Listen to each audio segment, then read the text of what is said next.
Alright, so here I have a few examples of some handholds. The core device set we're going to be working with now is Aspen, okay, which I got again from the hardware store. Alright, now our base is 1.5 inches wide, it's 10 inches long, which means it'll fit under our foot fairly well. This is actually 3/4 of an inch tall. Okay, so any more than this, and I would be wary and throw some coal extender in there to catch the fuel better, so that it starts to get a coal ember better. All right, we're going to make this together. Now, my hand brace is also a section of Aspen, because you know I like to keep everything together. My spindle is actually a really short piece of Aspen, which came off a piece just like this. Okay. Mommy. So this is spindle is actually a little thinner than 3/4 of an inch. All right. And so this is about 5 inches. So again, we're not worried because of ride up with the cord, because we're using store-bought cordage on our bow, and we're going to mate all this together: the board, the handhold with the spindle, the base end and the brace end. But we're going over pressure hand braces right now. So these are the qualifications of a good pressure hand brace. It has to be thick enough where, because it's going to be drilling in, this point is going to be drilling in toward the palm of your hand. So there has to be enough material, okay, to have a good size socket in there, all right, but it can't be so thin that it's going to pop through and start drilling through your hand, okay. It should be of a wood of a fairly good density, not too soft. However, once it is mated and then it is lubricated, the hole technically should not get any bigger, correct? So it shouldn't be going anywhere.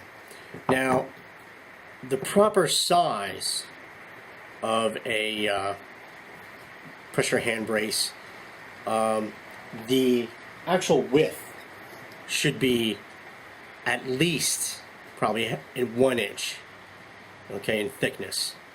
From where your palm is to the bottom surface area is, to give it enough material to allow for that socket to be there.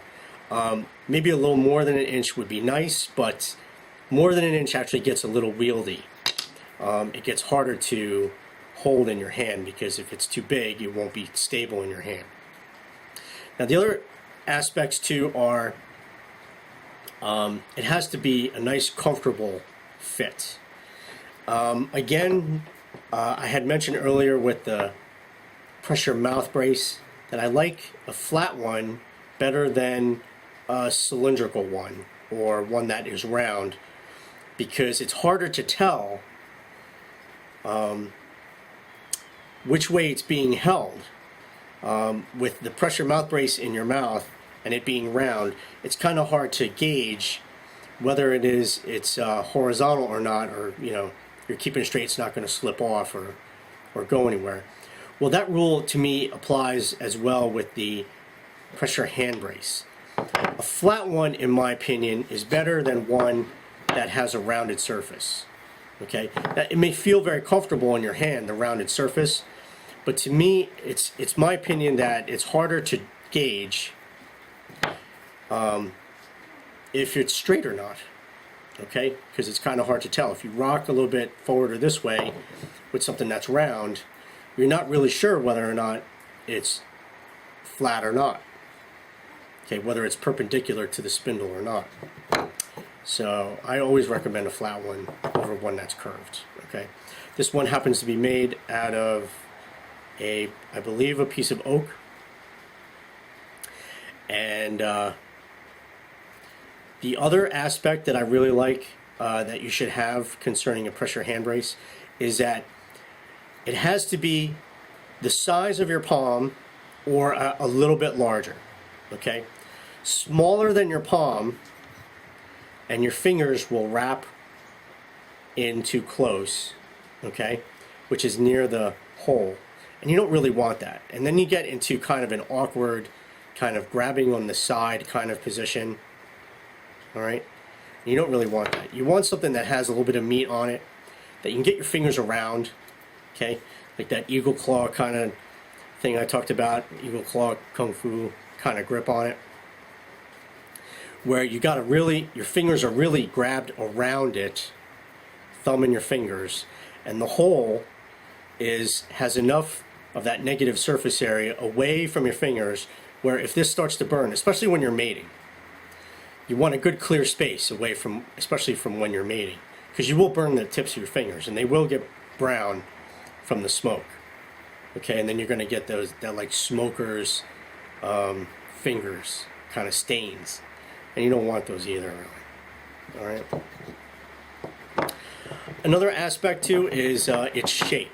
Now, a rectangular shape is really good because, again, through kinesthetic awareness, you could judge, you know, where everything is without having to really look at it. You could feel everything's relationship in your hand.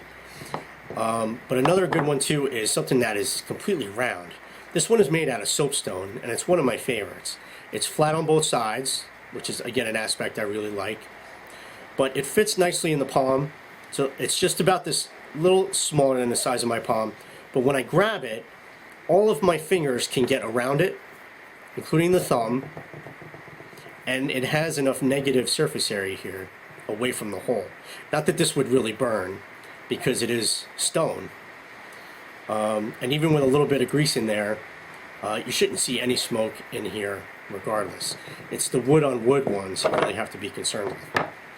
Now, another important aspect of the pressure hand brace is where the hole is actually centered in relation to how you're holding it in your hand.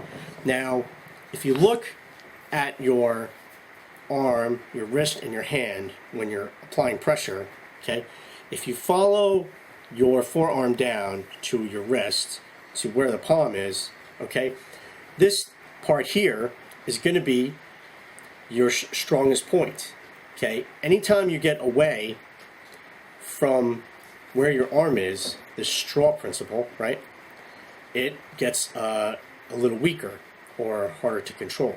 But when it's centered right here with the pressure, that's really solid right there. So usually you want to line up the hole of where you're applying pressure underneath your wrist of your palm, okay, as much as possible. It's not always like that, but close to it, okay? So maybe under your wrist and a little forward to maybe around the center of your palm or a little behind, so we can get your fingers around it and it's close to your wrist. The closer to your wrist, the better, okay?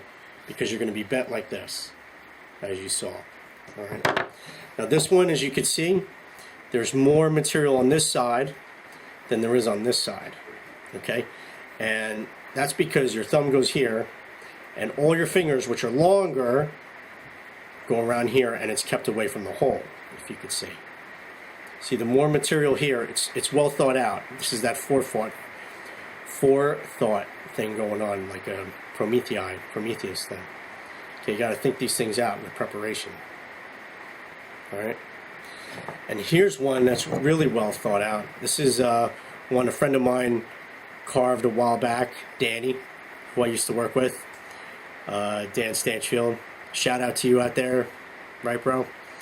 And so he carved this hole in here because what this does is he would tie this pressure hand brace to his base and wrap it around with his spindle to keep it as a set together. Okay, very personalized. The other thing he did too was he set the hole back where closer to his wrist, okay, and more near the center of his palm. And as you can see, he carved this little place here for his index finger to go, okay? And he carved also this part of the hole out for his little finger to go. And then the rest of his hand just wraps around. He even carved a place here for his thumb to go. Very personalized. Very nice. And you can see the hole is closer in the palm area to the wrist. Okay, see? He's got all this negative surface area here where the fingers wrap. Little finger goes there. Thumb goes in this groove here. Index finger goes around that one. And then the rest of the two fingers go there. And what he did was he pre-filled the mating hole with wax.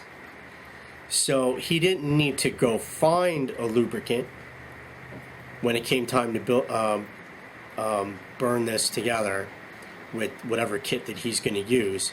This is ready to go. He doesn't have to hunt down a lubricant. It's already there in the hole, ready.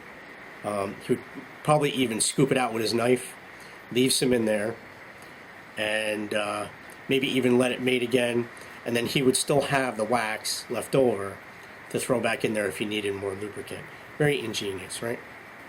Nice piece of oak. Really solid. Okay, not going to go anywhere. So, this pressure hand brace here is really small for my taste. Okay, again, it's only 1.5 inches across here. All right, it's long enough. It's 4.5 inches long. Okay, it's deep enough. It's because we're pushing it. It's 3/4 of an inch. An inch would be better. And I would have to really pull my fingers back and away and just grip the edge like this to stay away from the hole. And I'm going to kind of pull the hole a little bit closer toward my wrist where I can get more pressure on it. Okay? So you make these little tiny adjustments as you go.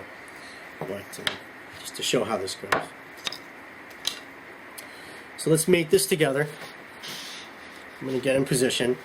I got my towel underneath my knee because I'm on the table. I got a little bit of my divot there in my base. Okay. Again, we're using aspen that's bought at the hardware store. The base is perpendicular underneath my foot.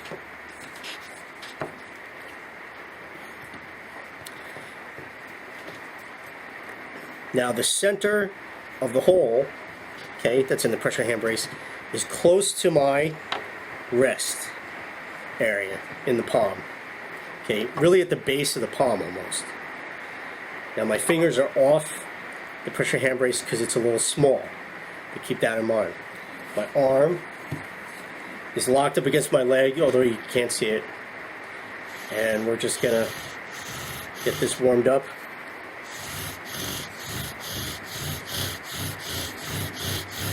And we're going to mate both together. So both are going to be smoking.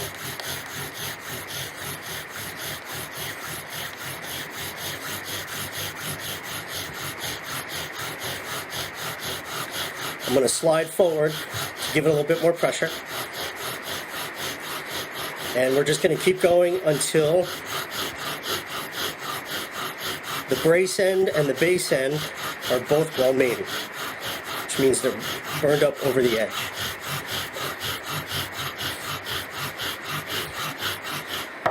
Okay, I think now we stop, we grab the spindle and the cord together and lift off.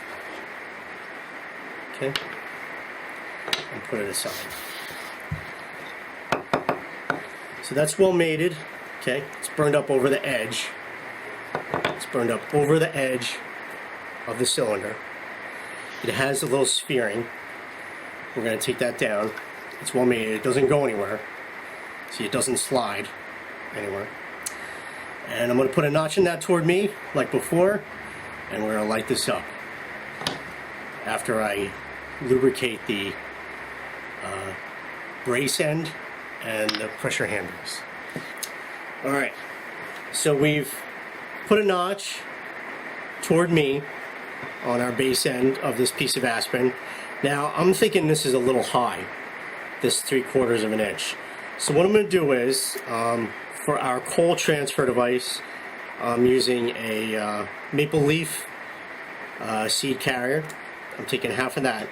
I'm going to put that under here, under where the notch is. And I'm going to fill my notch with a little bit of sawdust coal extender, because I think it's a little high. Okay. Just to balance that out. Okay. Now the other thing is, now you know how you change your oil in your car, because you know you get it changed, and if the guy's doing it for you, he shows you the dipstick with the new oil on it to show that it's not brown and full of grit. Well, what happens is you make this together with your pressure hand brace and your brace end, and there's a whole bunch of debris in here. There's char dust, and we actually want to get rid of that. So what we do is we take our lubricant, our oil, for example, and we rub that in there, okay? And it's all brown because there's grit in there. Well, what we do is we take paper towel or some kind of wipe, and we wipe the inside. Okay, and this one's not so bad, but in some woods you're going to get a whole lot of brown grit. It's just going to be look really dirty. So what we do is we do this until your oil looks clean, like when you're changing your oil in your car. Okay, and if you have enough lubricant to spare, that is too. But actually, to do this gets rid of any kind of unwanted friction, FR friction. Okay, and that looks really clean. The oil is clean, just like in our car when you change it. All right, so just to keep that in mind as well. All right, so we're going to try lighten this aspen up. I'm going to get in my position.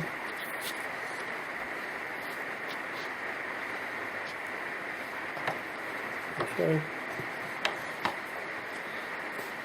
My thumb is locked against the side of my leg. My arm is nice and straight.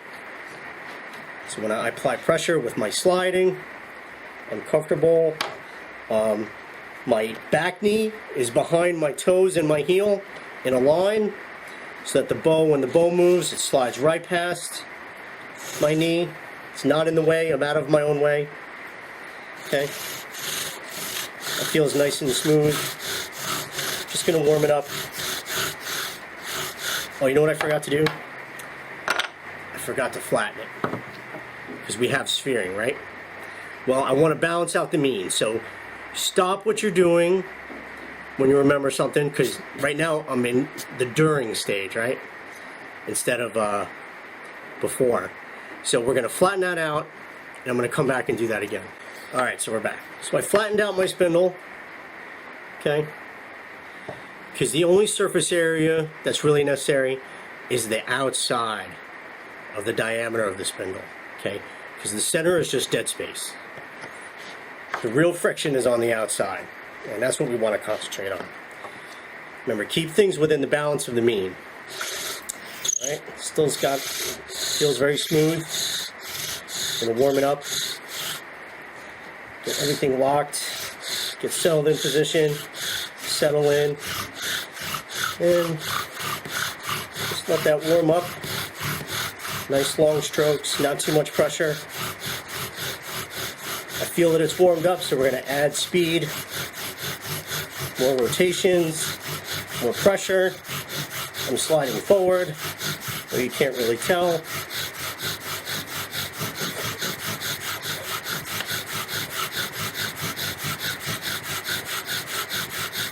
Going, keep going, keep going, keep going, don't stop. Because duration, your time, is very important. Okay. Grab the spindle with the string, lift up so it doesn't flip away because it's under tension. We got a really good sized coal there. Okay, I got 2 coals actually.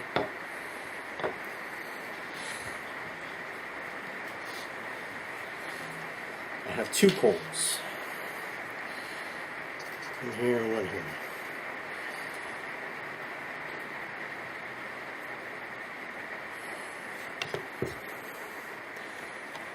There's some good ones, so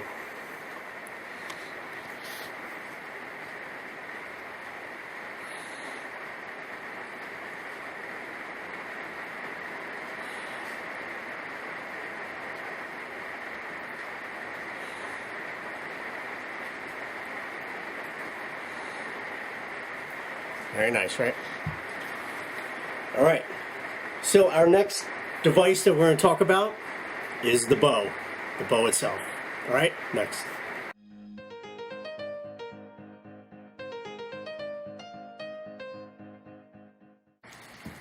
All right, so we're still in our science of the basic form, and we're going over our 5 devices, and we're in the section of the bow.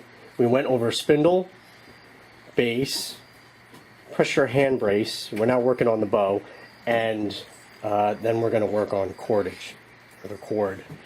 So here I have some examples of some bows. Now all of these ones over here, okay, these ones here, these are ones that I have ready and available for when I do classes. So these are branch ones. They're approximately, 10 millimeters to half an inch. Here in this pile, these are the really thin ones. They have some pretty good flex. Here on this side, I have ones that are a little thicker. They're over half an inch. They're like 7/8 of an inch. Okay, not more than an inch. See, the thing about bows is they can't be too big. They can't be too huge. And they can't be very heavy.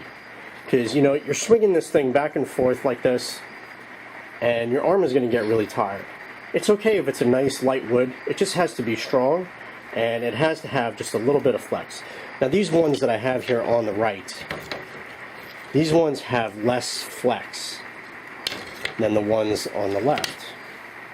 If you could see. This is this bow. It has a nice gentle curve in it, and it's really stiff, so it doesn't have much flex. This one that's thinner, on the other hand, is very strong, but it has a lot of nice flex in it, okay, for tension for the cord. So when you put your spindle on here, it's going to have a lot of good tension on that bow. This one, however, because it's so stiff, is not going to have a whole lot of flex, and is going to put, therefore, a lot of tension. It's really going to test the tensile strength of your cord. And something like this isn't really as recommended as something like this, which has some flex in it. And because really the purpose of a bow, okay, is it takes the place of both your hands for the toggle cord. Okay, so if you remember with the toggle cord, one hand pulls the other one. So there's no slack, there's no give in the other hand. So when one pulls, okay, the other one, this hand is actually pulling this one along. Okay, so I can't like help it along as you saw Jacob do, right? Now, what the flex in the bow does is it keeps that same tension. That's what that does. The flex keeps the tension in the string so that one hand is constantly pulling the other for this when the string goes around the spindle.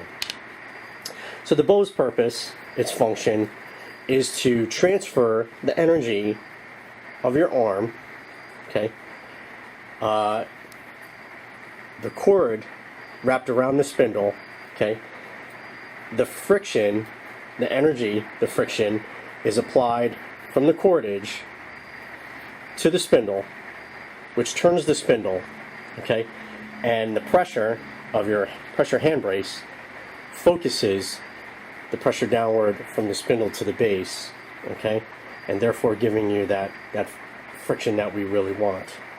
So the bow's job is to transfer that energy effectively to turn the spindle.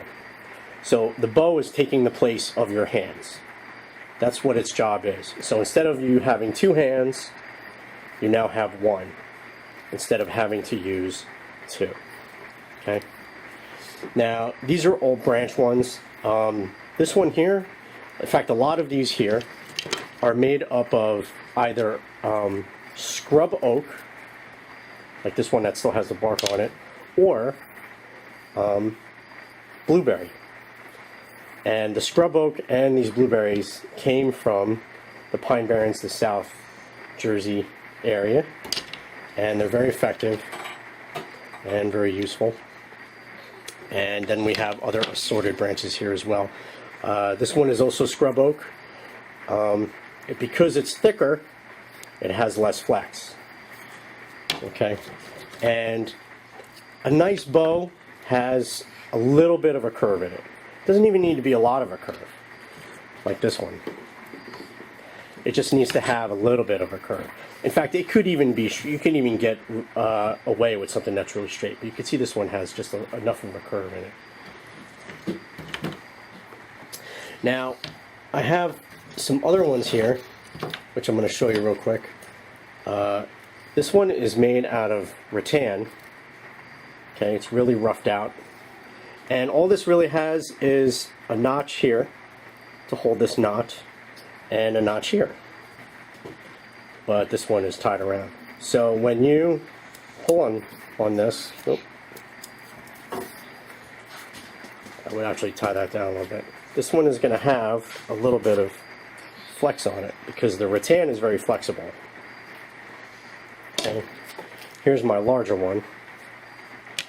Okay, and you can see it has a gentle curve in it from its actual use, actually, and everything is worked down smooth. And if you're going to be using bows often, whatever your bow is, you may just want to drill holes in it and just put your cordage in through that way. Okay. All right, and this has some pretty good flex in it to hold that tension. All right. And again, my favorite is the bamboo. Alright, so I have the 10 millimeter thick bamboo here. This is about a little less than an inch wide. You can see the nodes here.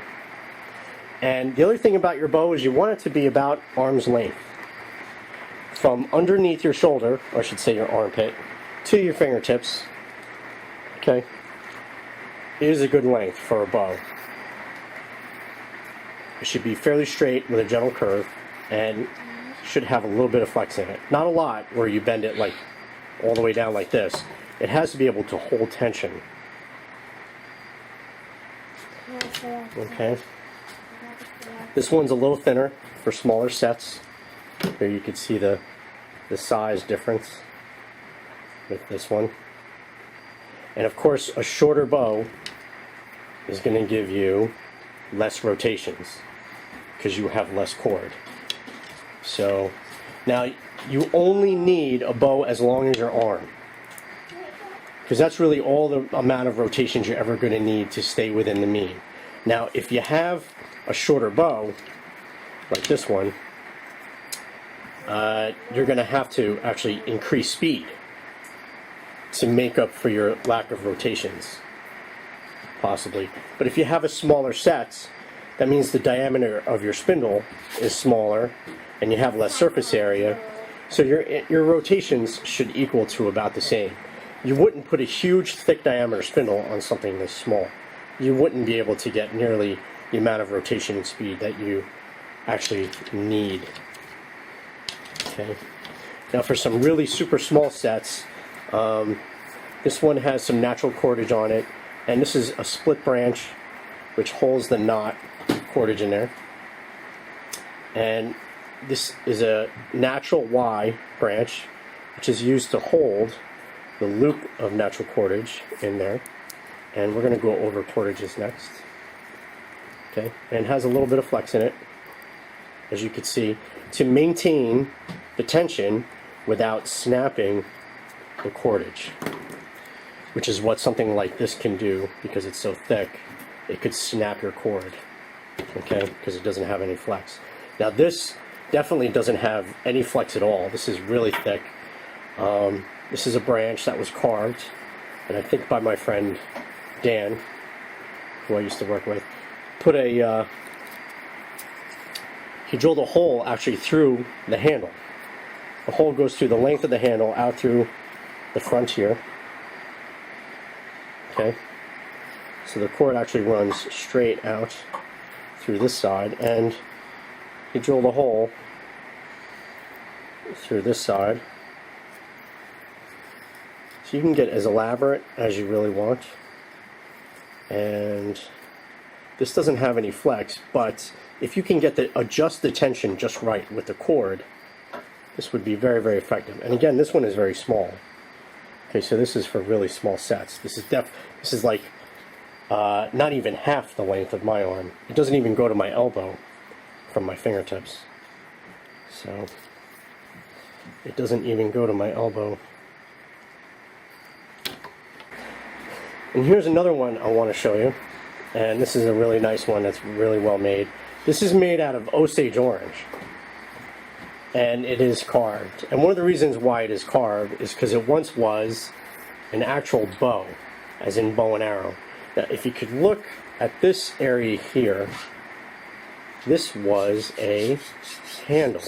You can see there's the flares here and flares here. Okay, this was the handle part of a bow. And what happened was someone was working on this, and somewhere along here on this side it snapped and broke. Okay, something must have happened. And I saw this a couple years ago, and I realized, that would make a great bow. So I rounded this off here and drilled holes in it on this end, and this one is actually knocked. If I could take that, because it was knocked for a bow. Let's see if I can slip that off. Real quick here. There we go. See, it has bow knocks on it. Just like if this was a bowstring, if you were to go hunting for something. Okay, that's another thing you can do with how you apply your string. So there's your natural Y that can hold your string. There's a knock, which you can make at the top, which can hold your string with a knot. You can make knocks, or you could drill a hole. There's many things you can do. Okay, the thing is really to balance the mean. As long as your string doesn't slip down the bow. Okay, so here's that handle again. Not that you would hold it like that, you wouldn't. You would actually hold it at the end.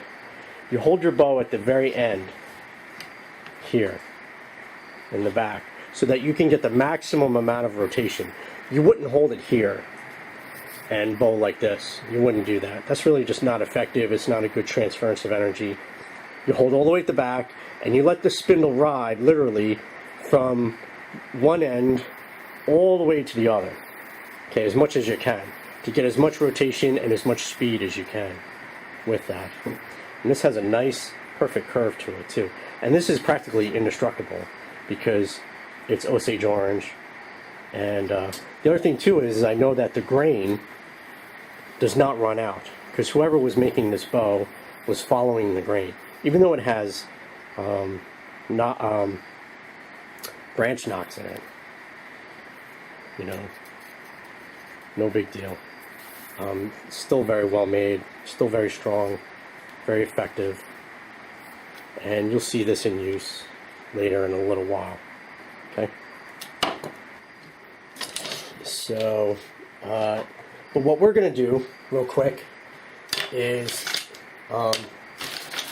if you don't have a bow branch that you could find, you may be able to, in a way, do a makeshift one. This is a bamboo back scratcher, which is definitely the length of my arm from shoulder to fingertip, although you can't see. but it's definitely the whole length.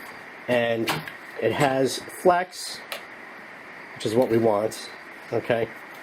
And what we do is we would just, could actually just take this thing out, and I would just cut these here, okay, these forks off here, and if I wanted to, I would shave these off, but it's really not necessary. But then I would have a bow ready to go, okay, if you need to buy one.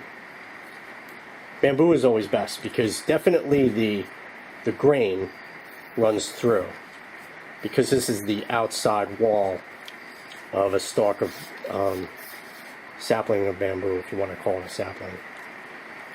But what we're going to do is we're going to take one of these spatulas from our set of spatulas that we bought, okay? And we're going to take one that has a bit of a curve in it and still has a lot of meat on it. And what I'm going to do is I'm going to take off this wing here and this wing here, and we're going to make a bow out of this. Now this one's really short. Again, this one does not even go to my elbow, but we're going to make a bamboo set with this one, okay? Now again, the ideal one would be one that's long as your arm. So if you could find something like that, that would be really good. But we're going to fool around with this. We're going to do a bamboo set now, okay, with this bamboo bow, which you'll see in a minute. Okay.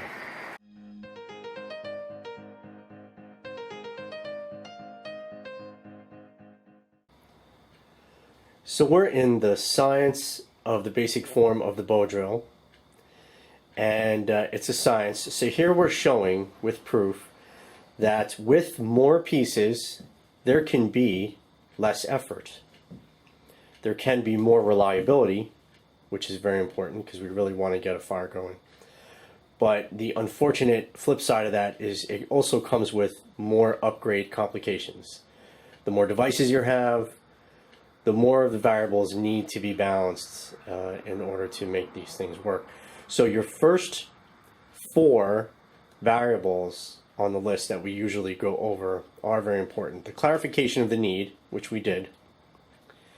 Then there's your ability to reason and problem solve, okay, to figure these things out, how to balance everything out. Your skill, experience, and knowledge of what you know so far, and means and resources. And we're going over devices now, and we're going over the last one, which is cordage. And I will remind you that this is one of the friction firekeeper's 4 main skills that are usually necessary, especially in primitive or traditional methods. Plant and tree identification, woodworking, stone tool manufacture and use, and cordage making and use. Cordage reminds me here, this being a dojo, in our Bujinkan dojo, we train with something called Kusari Fundo, which is a weighted chain. And we also work with other flexible weapons and tools, but they are for binding and transferring energy to the opponent. Well, in this case, the principle in a way is the same. We bind around the spindle and we transfer energy to it. The only difference is instead of doing something a little destructive that is life-supporting, we're doing something creative that is life-supporting. Alright, so we're talking about cordage for the bow drill, as well as for other methods, actually. But there's a reason why we've been doing everything starting off with regular store-bought cordage. And actually, the truthful main reason for that is that if you literally had to do your own natural cordage, like this piece of yucca here, pounded and twisted, if you literally had to do that all the time, if you were to just stick with only primitive traditional methods, you would never do it, actually, unless you were super gung-ho about it, like only a few people are. But I want you to have successes. I want you to be able to understand what these things do. And the only way to really know that is to have excellent means and resources to pull it off, and then let things get harder. And one of the things that is takes a little time to understand and do is natural cordage.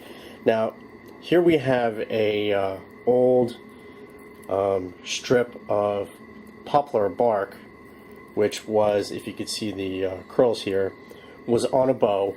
But you know, after a little bit of time and a little bit of wear, the tensile strength and the flexibility on these things starts to go. And imagine just trying to do a method with things like this to start off with, and it's very frustrating. Very, very frustrating. And we don't want that at first. We want you to have some good successes. So we started off with store-bought cord, and the way I see it is you should have fun with it. Okay, so we'll start off with something basic. Here we have braided nylon. That's also polyprene cord. It is 3.18 millimeters in thickness, and or 1/8 of an inch. And we see here that the tensile strength, the working load, is 40 pounds or 18.1 kilos if you're metric. Okay, and usually something like this size is good enough. All right, and this is 48 feet. It's a couple dollars. This is really all you need. This is going to last you a really, really long time. Okay. Just as cheap is all-purpose clothesline, for example. This is almost 5 millimeters or 3/16 of an inch. You get 100 feet, which is a lot. I mean, it'll take forever to actually go through something like this to do bow drills and even other methods. So this is going to last you a good long time, and you're going to go through a lot of devices. So with this, this does not include tensile strength as to how much it can actually hold. It just kind of gives you a general thing as to what it's good for. But either way, its wear is going to be a long time. The other thing I say is you should really have fun with these. There's no reason why you have to have only white or whatever it is. Cord comes in a lot of colors and it's very cheap. For example, these sets, purple, blue, red. I have the yellow. I even have pink for my daughter. These are 4 millimeters or 5/32 of an inch, 75 feet. This is going to last you forever. Okay. Working load 50 pounds or 22.7 kilos. You're going to get a lot of good calls with your bow and your methods out of just one thing like this. And this is only just a couple dollars. Okay. So I really recommend you start off with cord just like these. Now, if you want to try to be somewhat natural, I mean, you can pick things like the sisal. All right, here you get 300 feet, and your jute, which we saw before, right? Which we use for tinder mainly. But there's a couple things about sisal and jute that you have to be very wary of, and that is it has a lot of fray. It has a lot of loose fibers on it, if you could see here. Okay, and this is the reason why I have this candle here. So we're going to take this piece of sisal. Okay, you can see all the extra fibers coming off of it. Now the problem with these extra fibers is that it wraps around the spindle. Okay, your cord is going to wrap around the spindle, and all of these extra fibers are going to catch upon itself as it turns, and it's going to cause more erosion and more fray, and it's going to break faster. So what I recommend, all right, is we take a steady flame like this candle, and you have to do this very quick, and you have to really be on your toes when you do this, and you have to be very safe. Make sure you have all kinds of safety measures in place for this. Have a fire extinguisher, things like that, bucket of water, whatever it is you need. And what you're going to do is you run the cord quickly through the flame, and you burn off all these extra fibers here without burning through the cord. Okay? If you could see. and we just clean that up real quick, run it through quick. Okay, clean it up. And then the other thing that I would recommend after you do this with sisal and the jute is you actually reverse wrap it, so that you actually wrap it again. Okay, go through the whole gamut of twisting this into another piece. And what that does is, okay, any extra fibers that come off go into the twist. Okay, this will also reduce more fibers coming off, because what happens with the sisal is you just rub up and down the cord just a little bit, more fibers come off very, very easily. So after you're done taking fibers off, I recommend reverse wrapping it and then even run it through again. Okay, make sure there's no extra fray on there, and then do the same with the jute, which we have here. So we run that through, run those, get those fibers off, those extra fibers. Okay, clean it up, and then you may want to, you probably don't have to as much with the jute, but you may want to reverse wrap this, okay, when you're done too, and make it a little stronger. There's parachute cord if you want to go as strong as that. There's really no fray on it at all, but when it starts to go, it really goes. That's the thing. You'll see one small little wear spot, and then the whole thing starts to fray. But it lasts a good long time. Okay. Now I promised you that I would show you a bow made out of the handle of one of the spatulas. Well, this is it, and this one is really short, like I said. This is just under a foot, actually. Okay. And what we're going to do is we're going to use our infamous 10mm chopstick as a drill. Okay.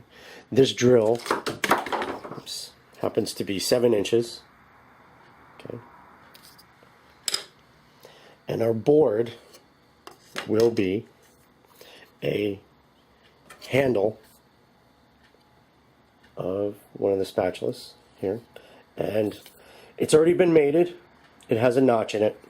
Okay. And the other thing I've done is I've taken another spatula, I've cut this part off, and we're going to use this as a pressure hand brace like this. And as you can see, I'm going to keep my fingers away from the hole. The hole is close to my, like we just talked about, the wrist area of the palm, which is where most of the pressure is applied through down the arm to this area here. But I'm able to hold up here because of the handle. So this will be our pressure hand brace.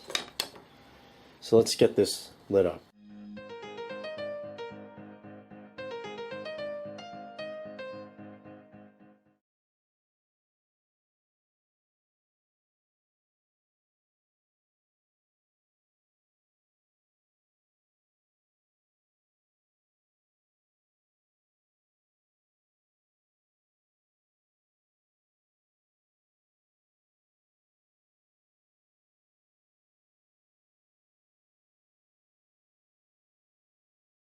And one of the things I wanted to show you too was that if you really can't get the chopsticks, okay, the 10mm chopsticks, you could probably take one of these spatulas and take the handles off if they're nice and straight, like this one here. Okay, take a handle off and maybe split that down. So what we're going to do is we're going to make an example of this one.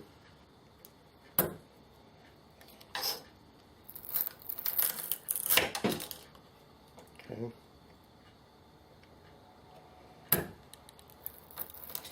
And as you can see, the bamboo likes to really follow the grain. And then from here, we just round this off. And this would be our spindle. Okay? So that would be a quick, easy spindle. And this looks like it is 10 millimeters as well. Okay, so let's do, so the other thing is, how small can you really go with a Bojo? Well, it's not a competition to really see how small you can go. What you're really doing is trying to figure out how well you can balance these variables. So we have our brace end and our base end, which are ready to go. Okay, now stringing a bow. This is a funny thing. Now when you have regular store-bought cordage, this is actually kind of easy. You hold the string in your hand. Okay, hold the string in your hand. Here's your bow. Put your hand between the bow and the string and grip it this way. Then take your spindle in your other hand with the brace end up and literally just put the spindle to the string like this. Okay, just touch it to the string. Now swing the brace end down inside where your hand is, okay, and your hand is going to wrap the cordage around the spindle a little bit. Now this can only be done with solid spindles. Otherwise you're going to crack, you're going to take ori that spindle right in half, right? You're just going to bust it. Now with this, if the tension is correct, it's going to be very tough to get on, and if you watch this, it's going to want to flip out. See, it flips out very quickly. So take the brace end up, touch the spindle to the cord, wrap it around, and then use the end of the bow. Okay, hold the spindle and the end of the bow and bring it together. And it just wants to flip out. So the tension is really good.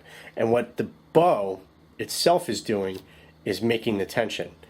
You could actually see the bow out a little bit, taking up that tension because the string gets really tight. It compresses the bow would. All right. So what you do then is you grab the spindle and the cord together. Okay, inside between the bow and the cord. Grab the spindle and the cord together.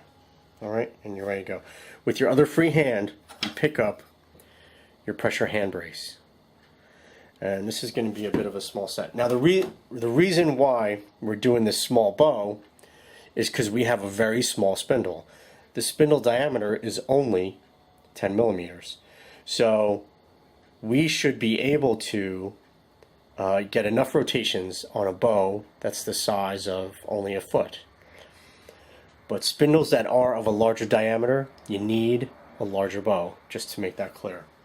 So this is really an example of showing how to balance principles. Okay, balance the variables. So we're already greased. Okay, I have my hand away from the pressure hand brace hole. Okay, we back our hand up to the end of the bow. Okay, and I'm doing this on the table so you could see.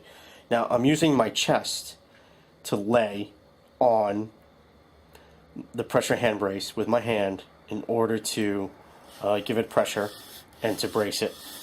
And we give good long strokes. We go from one end of the cord to the other. Okay.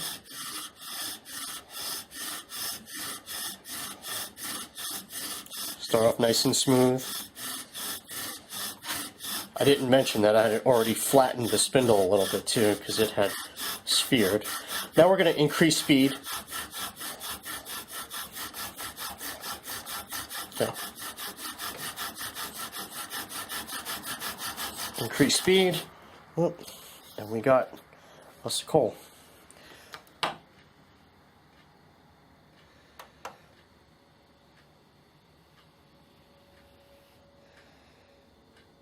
Oops, almost. Well, what you saw happen is actually very important. The unilateral force pushes the board away in one direction.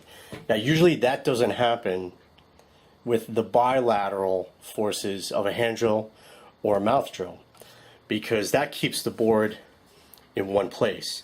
But the bow forces the base to go back and forth with all its pressure. Alright, so we're going to try that again. And I'm sorry, I apologize. I realized the lighting on that last one was pretty bad, but the lesson of the board moving from the unilateral forces is very important. So I'm going to leave it in. And even though it was held down with a vise, I want to show this to you. Now the arch of your foot is actually a space. Okay? Now if you have a bigger board, there shouldn't be a problem. But this base is kind of small. So here's the difference with the unilateral force compared to the bilateral force of the handrail and mountrail. Now the forces kind of keep it in place going downward because it's spinning on an axis going both directions. But the bow pushing in this direction and this direction will make this bow push forward and back like this. And as you can see under the arch of my foot, that doesn't support that very well. So we want to prevent that. So for stability, I'm going to wear my shoe. Okay? So we're going to put that underneath there. And now, as you can see, it's more solidly stable underneath my foot. Again, my other shoe is going to go under my heel. My knee. Back there. So we have our pressure hand brace. Again, we're going to hold it up here in this variation where it's away from our fingers, although it's not going to burn anyway because it's really greased. And the hole is close to the wrist area of the palm. Okay. Again, we hold our cord inside the bow, brace end up. Okay. Put the spindle to the cord, tuck it under. Okay. Now once it's caught, go to the back of the bow and bring it onto the spindle.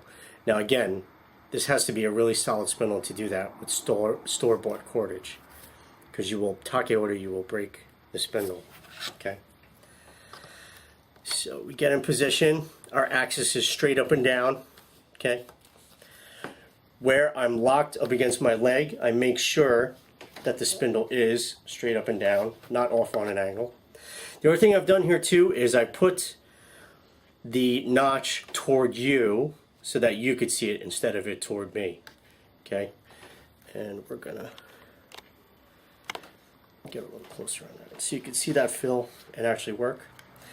I've mated it together and I flattened the bottom because it was sphering, as it always does, and we want to keep things in balance. So we're gonna get it warmed up. We're going to use the whole length of the cord to get as much rotation as we can. Okay, and it's warming up, so we're going to increase speed. Not too much pressure actually, just enough.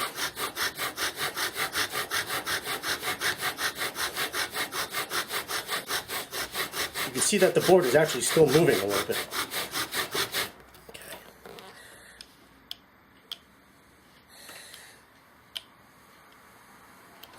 And we have our coal. Okay, our set is made entirely of bamboo chopstick, or this could have been split like I showed you before from the handle of a spatula, bamboo spatula. The bamboo spatula is our pressure hand brace and our board, our base. Okay. Let's close up on that.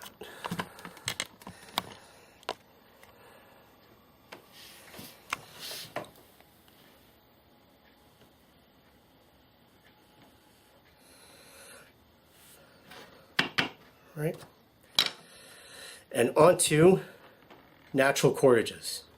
Here we go.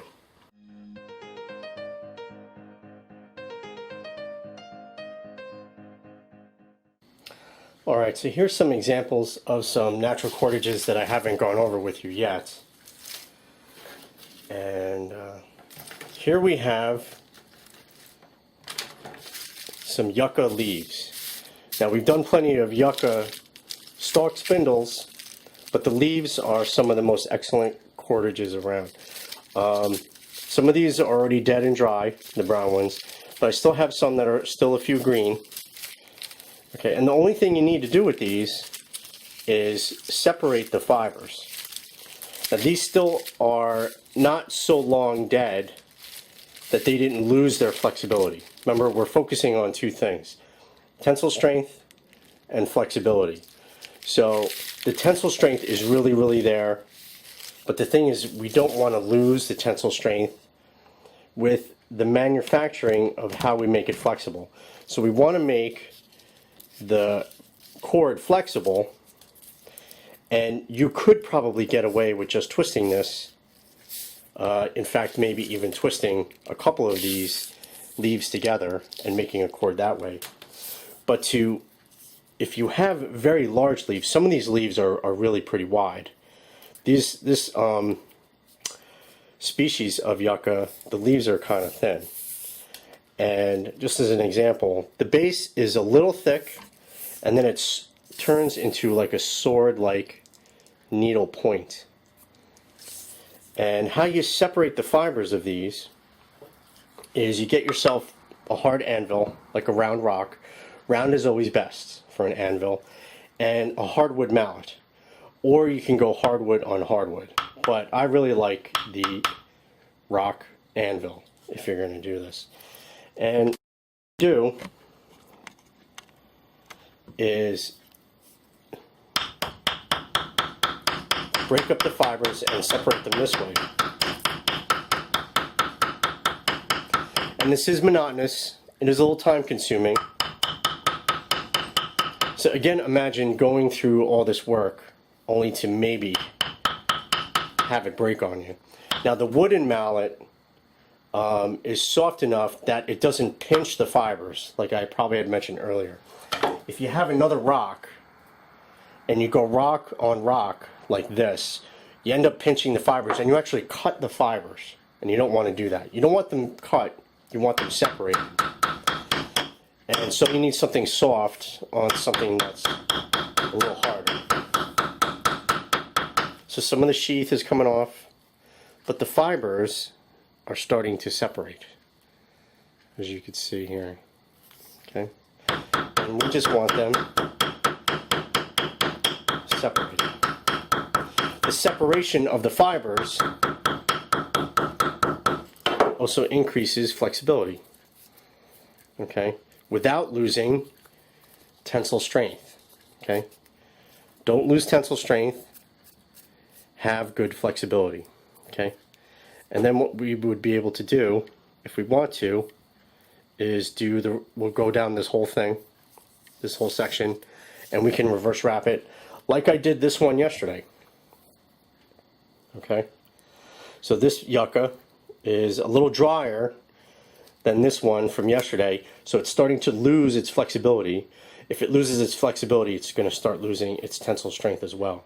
So we have to be very careful. Okay, now that is a plant leaf, but this bow is made out of, like I showed you before earlier, one of the scrub oak branches from the pine barrens. And this scrub oak has the personality where if you actually did the same thing to it, okay, if this was fresh and green, it would separate into fibers and could actually be used as a cordage. It has excellent tensile strength. I mean, it's actually wood, but the problem is it's obviously not flexible. So we would need to separate the fibers to make it flexible. So as an example, what I've done here is in the front of my house, I have wisteria vine that grows, and it's a kind of a woody vine. It has excellent tensile strength, and what I'm going to do is twist it up for you to show you, because it's not very flexible. I mean, I couldn't wrap this around a cordage as flexible. But if we separate the fibers,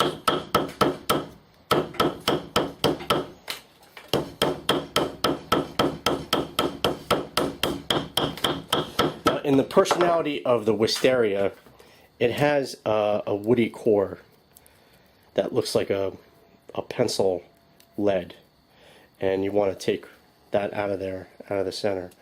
Now you're left with these fibers, And what you do with these fibers is you reverse wrap them.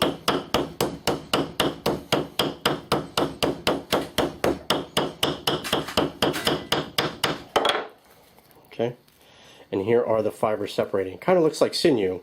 If you've actually ever seen sinew come off an animal, it has that kind of quality. Look at all that nice fiber. And then what we would do is work this whole thing down, reverse wrap it after we clean it up a little bit, okay, and turn it into something like this. Now, again, unfortunately, this whole thing, this is a course on friction fire. It's not on stone tools and cordage making and plant and tree identification. But I'm going to show you as a demonstration this natural cordage of yucca on a Bojo. Okay, so we're going to do that now.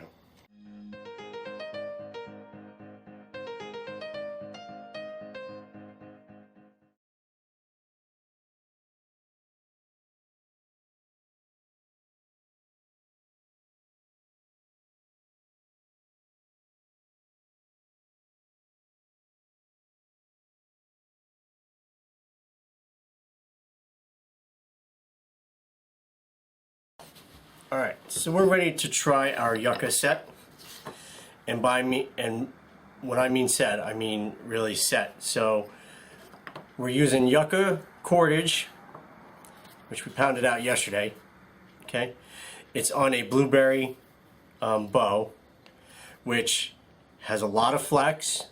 Okay, and that's really what I want for a natural cordage, because I want the bow to take up as much of the tension as it can and not put the tension on the cord and test its tensile strength. We want for the cord to be able to hold out as long as possible. Okay, so flexible bow for natural cordage is very important. Less important for store-bought cord. Okay, we're going to use a yucca spindle. Okay, we have our brace end and our base end all ready to go. I'm using a yucca base, okay, from the large thick end of a yucca stalk. All right, it's already been mated and we have a notch in it. And this time the notch is actually facing me, so you're not going to see it actually fill, but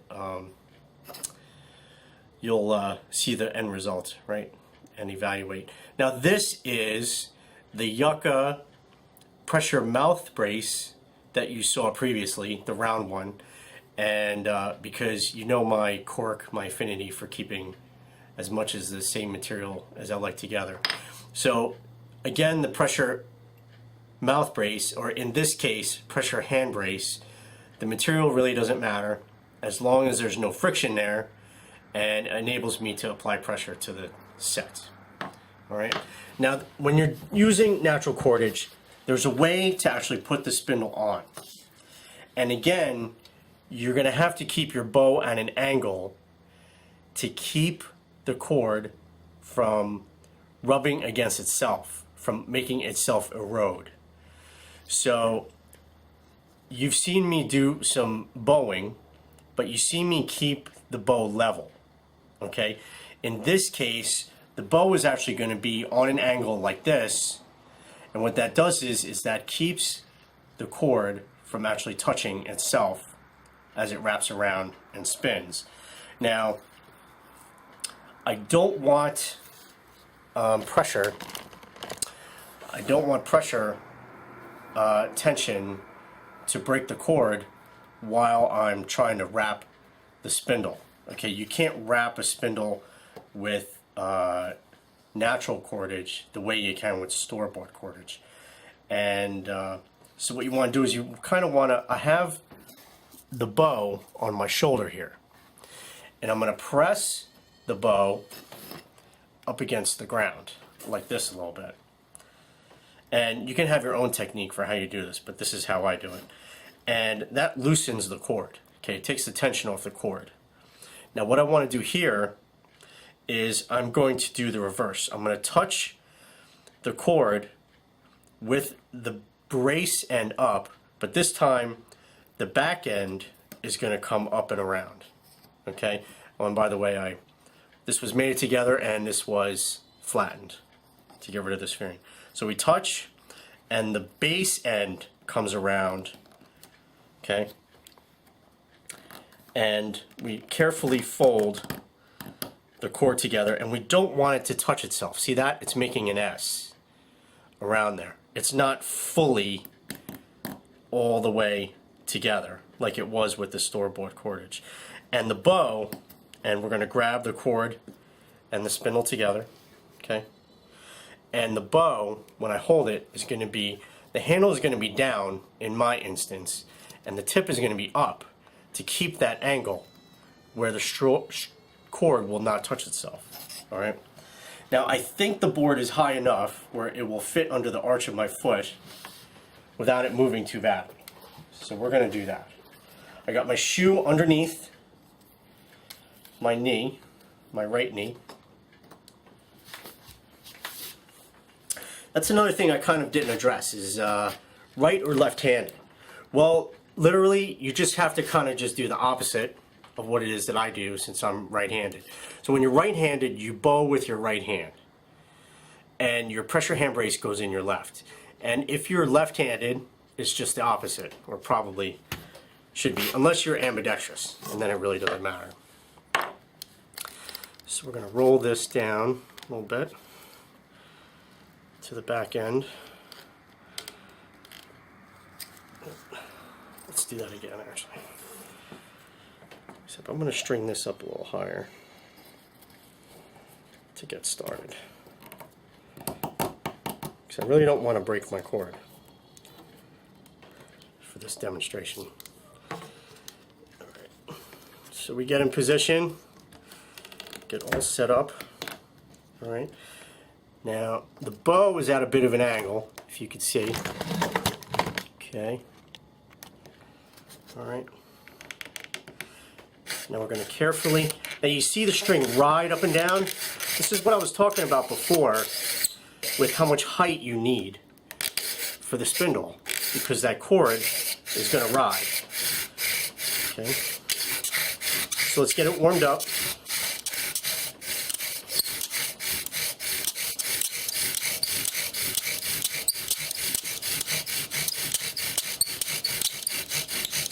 Let's go for a little bit more speed.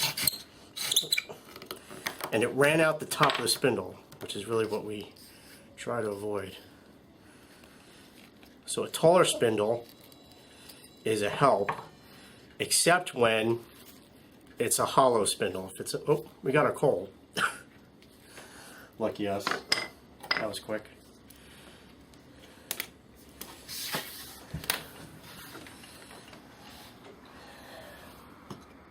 That's why yucca is so fabulous. Look at that.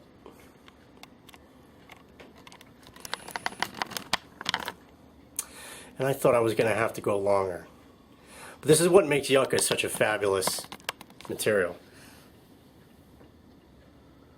It's so low density. Whoops. Let's bring you back. Come back. There we go.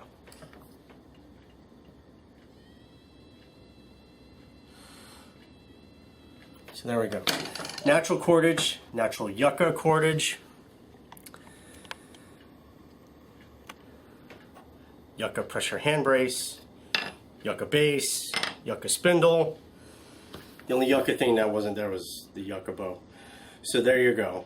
And from this point on, I think we're going to just show you all of my sets. I have a lot of natural sets of different kinds of woods, and I'm just going to go through them very quickly as best I can. Okay, what else can I tell you?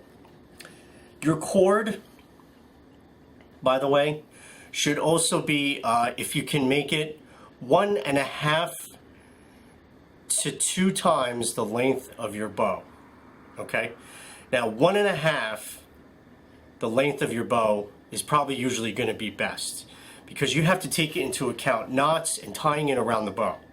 So it can't just be the length of the bow. It has to be more than the length of the bow. So that is one of your first measurements as to how long your cord needs to be. Now, how thick does it need to be? Well, thickness isn't really as much of a measurement as tensile strength and flexibility. Okay, those things you got to keep in mind.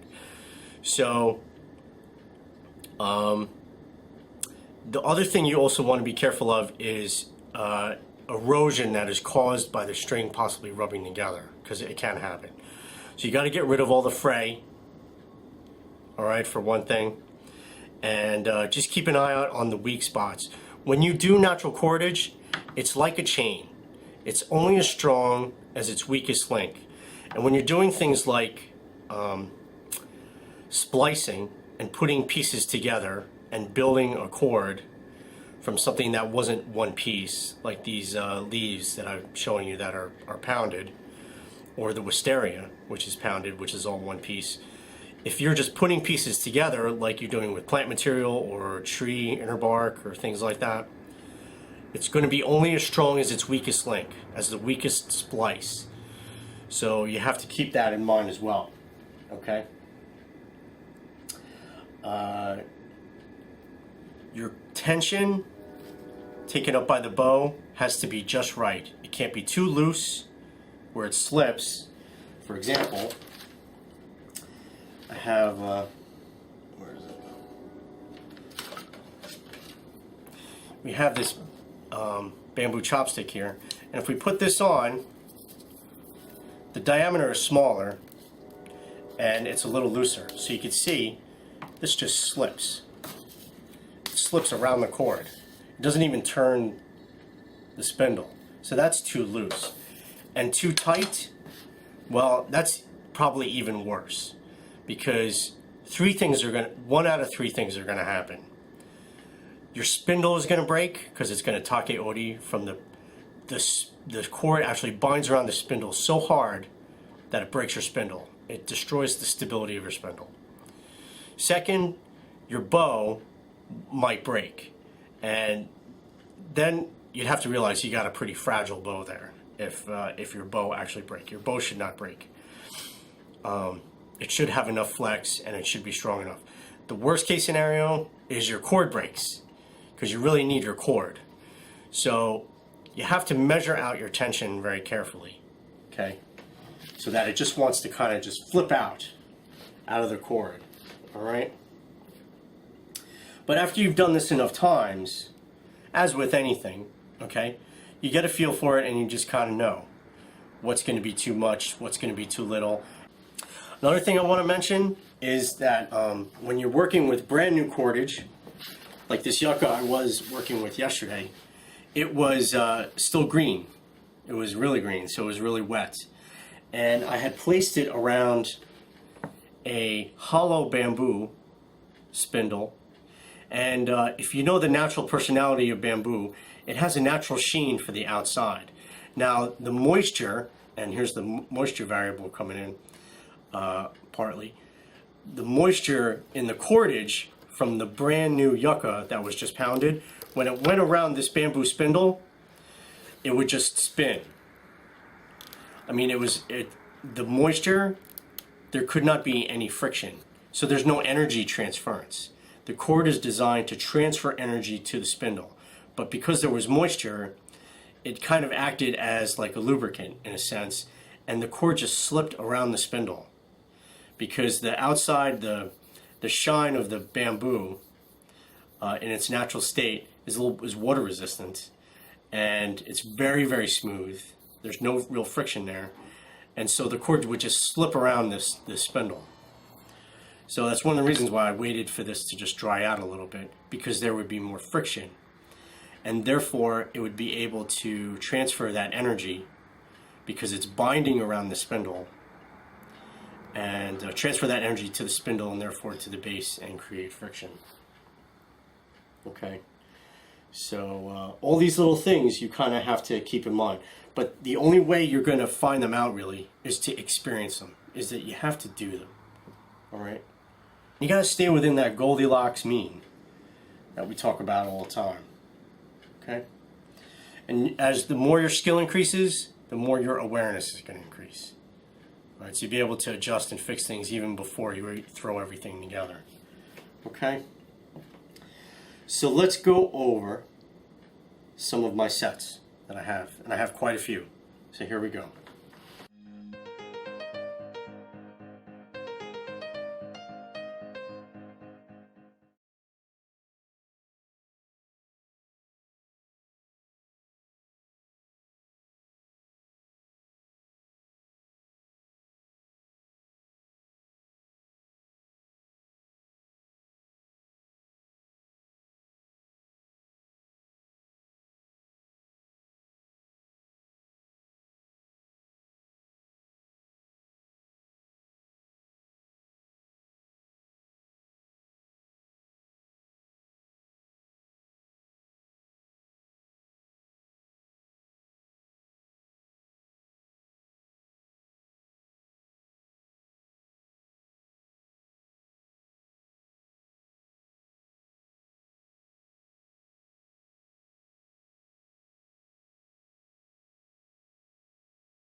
Alright, so the first one I'm going to show you is Mugwort. And if you can remember back from my story about my friend in Germany who taught me the lesson of the density caused by the degradation, the erosion of it being out in the weather for a little while, I didn't get to show you my Mugwort Handrail, which could also be a mount drill. But these ones here, this one, by the way, if you can hear, it's a little lighter, and because this one is actually went through that degradation out in the weather, so through the winter. But these ones here, you might hear that they're a little more solid. These ones have not been through that degradation process. And this one here is kind of like the one that I was trying to use to attempt for my hand drill, and with no success. So, but what I have here is a Mugwort Bojo spindle. And even though this is kind of a plant stalk, this is a very woody plant. And it's not even necessarily hollow. It's got a really thick wall, and the center is a little pithy, but it's like a pencil lead pith. So it's mostly wood. The diameter of this, by the way, is really, really small. So in fact, it's 3/8 of an inch, which is really pushing it on our gauge. So what we're going to do is we're going to do our little bamboo bow, because the diameter is so small. And I don't have Mugwort large enough for a base. So I'm using the bamboo spatula base, which we used earlier. And again, it's under my shoe because it's probably going to start slipping. I'm going to use my soapstone handhold. And again, I'm getting in position. My arm, everything is locked. My knee is on my shoe. Okay? And it's already been mated.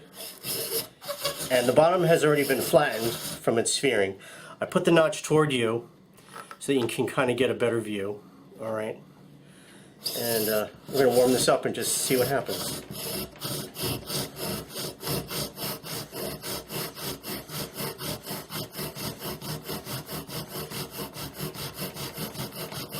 A little bit of speed,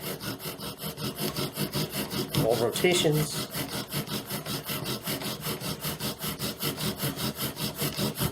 You can see the base moving. And we got us a coal. So here we have Mugwort spindle on a bamboo base.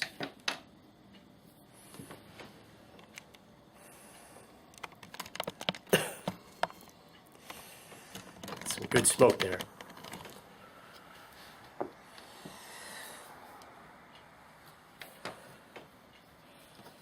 Okay, so Mugworts.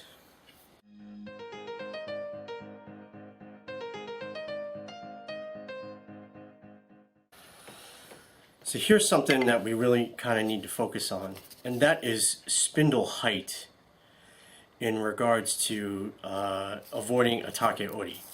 This is that reed that we used earlier in that example of what can happen. It's hollow, the walls are fragile, and if there was a unilateral force, it would destroy the stability of your spindle. Well, this is a cattail. Okay, now it is a solid, but it's very, very low density. So, but look at its height. It's very tall. In fact, it's 13 inches. Okay, now I wouldn't even dream of using something like this as a spindle, especially with this height. Now think of the physics of what's involved here. The more length there is between the base end and the brace end, if there is pressure right in the middle, the easier it is for it to snap. So the shorter your spindle is, okay, the shorter the distance between your brace end and your base end, the harder it is for the unilateral force to snap it in half, okay? So let's say I were to attempt a spindle made out of cattail. Well, I would first of all definitely have to shorten this down, as well as get the thickest diameter pieces I possibly can. Okay? Do you understand that? I want to decrease the length here to get rid of the physics of the unilateral force that could potentially break a spindle, especially the plant hollow spindles or the pithy spindles, which I'm going to show you now. So keep in mind that the height is going to be a very important variable that needs to be balanced. Okay, it's one of the principal factors. All right, so let's show you a couple.